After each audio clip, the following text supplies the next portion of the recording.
National pension scheme यानी NPS के assets under management ने हाल ही में 10 लाख करोड़ रुपए का थ्रेशोल्ड क्रॉस किया है। एनपीएस लोगों में इतना पॉपुलर होते जा रहा है कि एनपीएस की एयूएम म्यूचुअल फंड इंडस्ट्री के एयूएम के लगभग 20% हो गई है। और तो और ये एनपीएस एक गवर्नमेंट स्कीम है जो रिटायरमेंट प्लानिंग में मदद करती है। पर ऐसा क्यों? क्योंकि एनपीएस में इन्वेस्ट करने से ना सिर्फ आपकी टैक्सेबल इनकम कम होती है, बल्कि जो मैच्योरिटी पर आप अमाउंट रिसीव करते हो उस पर भी कोई टैक्स नहीं लगता। Free free free. और एक मजे की बात बताऊं, अगर आप किसी कंपनी में काम करते हैं तो इस डिडक्शन को भी न्यू टैक्स रिजीम में अवेल कर सकते हैं। तो इक्विटी का अपसाइड, टैक्सेबल इनकम का कम होना और फिर गेन्स पर भी कोई टैक्स ना लगना है ना एक शानदार फीचर एनपीएस के। लेकिन आप कहेंगे कि सिर्फ 50,000 रुपए ही तो लगा सकते हैं एनपीएस में। जी नहीं, एक 30 लाख रुपए की सैलरी वाले व्यक्ति फुल 5 लाख रुपए की इन्वेस्टमेंट एनपीएस में कर साल में 1.5 लाख रुपए तक का टैक्स बचा सकते हैं। ऐसा कैसे? अगर आपने टैक्स बडी के यूट्यूब चैनल को सब्सक्राइब किया हुआ है तो ऐसा कैसे हो सकता है कि आपका टैक्स ना बचे? इस वीडियो में हम जानेंगे कि ये कैसे पॉसिबल है और हम डिटेल में चर्चा करेंगे on brief introduction of NPS and applicability, structure of NPS, benefits of NPS, different types of models, tax benefits of NPS versus mutual funds, exit और withdrawal from NPS। नमस्कार दोस्तों, welcome back to our channel. आइए NPS की brief introduction से video की शुरुआत करते हैं।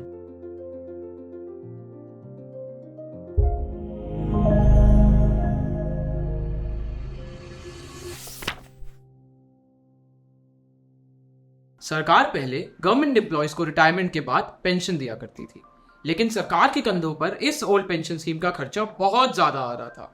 तभी एनपीएस यानी न्यू पेंशन स्कीम को 1 जनवरी 2004 से शुरू किया गया था, जिसमें गवर्नमेंट एम्प्लॉयज हर महीने अपने सैलरी का एक पार्ट एनपीएस में इन्वेस्ट करते थे। एनपीएस में लगाए हुए पैसे को इक्विटीज और गवर्नमेंट एंड कॉर्पोरेट बॉन्ड्स में इन्वेस्ट किया जाता है। इस स्कीम को इनिशियली सिर्फ सेंट्रल गवर्नमेंट एम्प्लॉयज के लिए ओपन किया गया था, फिर कुछ ही वक्त में सारे स्टेट गवर्नमेंट्स ने भी इसे अडॉप्ट कर लिया। साल 2009 से यह स्कीम सभी इंडियन सिटीजन्स के लिए ओपन कर दी गई। एनपीएस को इंडियन सिटीजन्स ही सब्सक्राइब कर सकते हैं क्या? जी नहीं, सिर्फ रेजिडेंट सिटीजन्स नहीं बल्कि एनआरआई, ओवरसीज इंडियन सिटीजन्स भी अप्लाई कर सकते हैं। बस आपकी एज 18 साल से लेकर 70 साल के बीच होनी चाहिए। और ऐसा बिल्कुल नहीं है कि आपको इस स्कीम में इन्वेस्ट करना कंपलसरी है। ये एक वॉलंटरी स्कीम है, तो अगर आप अपनी रिटायरमेंट प्लानिंग किसी और वे में करना चाहते हैं तो जरूर करें। पर यह अमाउंट कैसे और कहां इन्वेस्ट होगा, इसे रेगुलेट कौन करेगा? क्या सेबी जैसी कोई रेगुलेटरी बॉडी है एनपीएस के लिए भी? चलिए ये सब जानते हैं। जैसे स्टॉक मार्केट्स के लिए सेबी है, वैसे ही एनपीएस के लिए pension fund regulatory and development authority है, जिसे हम पीएफआरडीए बोलते हैं। अपने पैसों को समझदार तरीके से इन्वेस्ट करना बहुत जरूरी है ताकि समय के साथ साथ उसकी बढ़त होती रहे। इसीलिए पीएफआरडीए ने एक एनपीएस ट्रस्ट एस्टैब्लिश किया है जो पेंशन एसेट्स को होल्ड करता है ताकि सब्सक्राइबर्स के इंटरेस्ट को प्रोटेक्ट कर सके। कॉर्पस है तो उसे मैनेज करने के लिए पेंशन फंड्स भी होंगे ही। इंडिया में in total 7 registered pension funds हैं: LIC PF, SBI PF, UTI RSL, ICICI PF, HDFC PF, Kotak PF and Aditya Birla PF। अगस्त 2023 में एनपीएस सब्सक्राइबर्स 80 लाख से बढ़कर 136 लाख हो गए, लगभग 4 सालों में। पर ऐसे क्या बेनिफिट्स हैं एनपीएस में जो सब्सक्राइबर्स इतने आकर्षित हो रहे हैं? आइए जानते हैं। एनपीएस के काफी सारे बेनिफिट्स हैं। पूरी दुनिया की पेंशन स्कीम में एनपीएस सबसे लो कॉस्ट पेंशन स्कीम है। और ठीक ही प्रोविडेंट फंड्स की तरह अगर आप एक एम्प्लॉयर से दूसरे एम्प्लॉयर के पास जाते हैं तो वही अकाउंट कंटिन्यू होता है जो पहले था, मतलब जॉब चेंज करने पर नो झंझट। क्योंकि investment equity, government bonds, alternative funds में की जाती है तो इसकी रिटर्न्स दूसरे ऑप्शन से थोड़ी बेटर होती है। और सबसे इंपॉर्टेंट पॉइंट है टैक्स इंसेंटिव्स का। हम जानते हैं कि आपको इस सेक्शन का बेसब्री से इंतजार है, तो आइए अब बात करते हैं टैक्स बेनिफिट्स ऑफ एनपीएस की। सेक्शन 80 CCD 1 के तहत आप एनपीएस में 1,50,000 रुपए की डिडक्शन क्लेम कर सकते हो। पर याद रहे ये लिमिट सेक्शन 80C की लिमिट में इंक्लूसिव है। तो अगर आप पीएफ में 1,50,000 रुपए डाल रहे हो तो एनपीएस में इस सेक्शन में कोई बेनिफिट नहीं मिलेगा। तो क्या हम एनपीएस में और भी कोई बेनिफिट क्लेम नहीं कर पाएंगे? हमारे होते हुए अब निराश क्यों हो रहे हैं? इस 1.5 लाख के अलावा आप एनपीएस में 50,000 रुपए तक कंट्रीब्यूट कर सकते हैं और उसका डिडक्शन क्लेम कर सकते हैं। हाँ, ये तो हमें भी पता है। ये बताओ ना, आपने 5 लाख रुपए की इन्वेस्टमेंट का बोला था, ये तो सिर्फ 2 लाख की इन्वेस्टमेंट हुई। अगर आपके एम्प्लॉयर आपकी सैलरी में से एनपीएस में पैसा कंट्रीब्यूट करते हैं तो इस इन्वेस्टमेंट में भी आपको टैक्स रिडक्शन मिल सकती है। पर कितने अमाउंट तक? आपकी basic salary plus DNS allowance के 10% तक। मान लीजिए आपकी सैलरी प्लस डीए पूरे साल की 30 लाख रुपए है, तो इसका मतलब यह है कि आप एम्प्लॉयर कंट्रीब्यूशन के नाम की 3 लाख रुपए की और डिडक्शंस को ले सकते हो in addition to the 2 lakh rupees of your own contribution. अब आप सोच रहे होंगे कि अगर एनपीएस एक इन्वेस्टमेंट ऑप्शन है तो क्या इसमें स्टैंडर्ड पोर्टफोलियोज बने हुए होंगे जिनमें हम इन्वेस्ट कर सकते हैं? जी नहीं, ऐसा जरूरी नहीं है। आप अपने हिसाब से अपनी रिस्क एपेटाइट को देखकर भी इन्वेस्ट कर सकते हैं।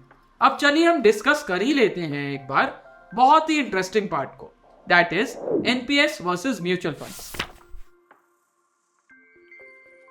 हम कंसिडर कर रहे हैं एक पर्सन एक्स को जिनकी करंट एज है 25 साल और रिटायरमेंट एज है 60 साल। हमने स्टैंडर्ड्स को ध्यान में रखते हुए रिटायरमेंट की एज को 60 साल रखा है। मान लेते हैं हमने 5 लाख रुपए एनपीएस में इन्वेस्ट करे हैं। सिमिलरली कंपैरिजन के लिए साथ में एक ऑल्टरनेटिव सिचुएशन को लेकर चलते हैं कि आप 5 लाख रुपए इक्विटी म्यूचुअल फंड्स में भी इन्वेस्ट करते हैं for the next 35 years. Assume rate of return NPS के लिए है 11% और इक्विटी म्यूचुअल फंड्स के लिए है 12%। तो रफ कैलकुलेशन करके हमें यह पता चलता है कि corpus value of retirement NPS के केस में 17 करोड़ रुपए है और इक्विटी म्यूचुअल फंड के केस में 21 करोड़ 58 लाख रुपए बन जाती है। 60% अगर हम at the age of 60 withdraw करते हैं तो एनपीएस से हमें मिलेंगे 10 करोड़ 24 लाख रुपए और म्यूचुअल फंड से हमें मिलेंगे लगभग 13 करोड़ रुपए। रुकिए, मेरी एक्सप्लेनेशन को खत्म होने दीजिए, फिर आपके मन में आए सवाल भी सॉल्व हो जाएंगे। इक्विटी म्यूचुअल फंड में लॉन्ग टर्म कैपिटल गेन्स पर टैक्स लगता है 10% तक। तो इस हिसाब से 13 करोड़ रुपए पर 1 लाख के ऊपर 10% से टैक्स लगाने के बाद रह जाते हैं 11 करोड़ 64 लाख रुपए और एनपीएस में आपको 10 करोड़ 24 लाख रुपए मिलेंगे। अरे कैसे? वो ये क्योंकि एनपीएस के विड्रॉल के अमाउंट पर कोई टैक्स नहीं लगता। अब अगर आप 30% टैक्स ब्रैकेट में फॉल करते हैं तो 5 लाख की इन्वेस्टमेंट पर 1.5 लाख की टैक्स सेविंग होती है, जिसको इन्वेस्ट करने से 40 लाख रुपए का एडिशनल कैपिटल कॉर्पस जनरेट हो सकता है। और ये एडिशनल बेनिफिट आपको अफसोस म्यूचुअल फंड्स में नहीं मिलेगा, क्योंकि म्यूचुअल फंड्स में आपको कोई भी टैक्स बेनिफिट अवेलेबल नहीं होता। तो एनपीएस का टोटल कॉर्पस लगभग 21 करोड़ रुपए होगा, म्यूचुअल फंड से लगभग 5% ज्यादा।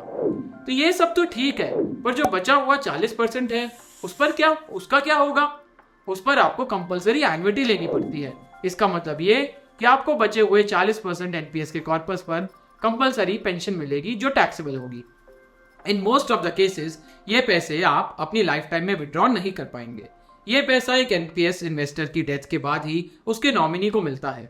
और एनपीएस का ड्रॉबैक कहिए या ब्लेसिंग इन डिस्गाइज, वो ये है कि आप बहुत ही लिमिटेड सर्कमस्टेंस में इसका पैसा रिटायरमेंट तक विड्रॉ कर सकते हैं।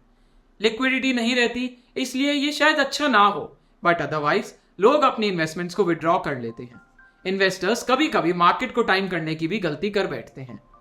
इसके चलते वो डिसिप्लिन तरीके से ओवर 30 to 35 ईयर्स तक इन्वेस्टेड नहीं रह पाते। तो एनपीएस के अपने फायदे और नुकसान दोनों हैं, पर टैक्स का फायदा उठाना है तो ये जरूर याद रखिएगा कि एनपीएस इन्वेस्टमेंट टीयर 1 में ही करनी है। टीयर 2 एनपीएस अकाउंट में इन्वेस्टमेंट करके आपको टैक्स की डिडक्शन नहीं मिलती है।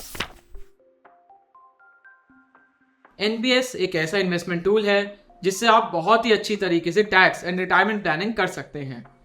और भी जानकारी के लिए आप हमारी वेबसाइट www.taxbuddy.com पर जाकर अपनी अपॉइंटमेंट बुक करिए। हमारे टैक्स एक्सपर्ट्स आपको आसान तरीके से सब एक्सप्लेन कर देंगे। चैनल को सब्सक्राइब करना और वीडियो को लाइक करना और शेयर करना मत भूलिएगा, क्योंकि हम ऐसी वीडियोस आपके लिए बनाते रहेंगे। Till then, thank you and take care. जय हिंद।